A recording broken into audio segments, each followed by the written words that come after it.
कमाद दे उत्ते। ठीक है, तो अज आप आए हुए अपने मरबे शहर तो सिर्फ 6 किलोमीटर फासला है।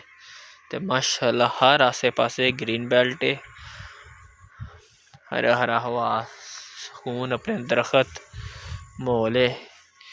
तो अगर तुसी देखना चाहते हो, विजिट करना चाहते हो, फिरना चाहते हो, हर चीज़ जो भी करना महसूस चाहते हो किसान के बारे च, फिर तुम अपने वीरे रेहान भाई ना जुड़ो तो चैनल में सबसक्राइब करो। चैनल का जिहदा नाम है रियल किसान लाइफ नियर सिटी। ठीक है, ये आप विखाने किसान अपने वीरे भरावां दियां मुश्किलात, उन्हां दियां परेशानियां, तो नंबर 2 दी खुशहालियां ये है कि अपनी फसल में वेख के खुश होना कि उसकी फसल माशाल्लाह ठीक है। परेशानी यह है कि उन्होंने मेहनत की है तो वो मेहनत का फल नहीं मिलया। ठीक है, ये आप गल्लां बातां करांगे, हर चीज़ करांगे। तो तुसी अपने वीरे भाई रेहान भाई नाल जुड़े रहना रियल किसान लाइफ नियर सिटी चैनल के उत्ते। ठीक है, तो वीडियो आप करते हैं शुरू, तो वीडियो पूरी वेखनी, वीडियो स्किप नहीं करनी।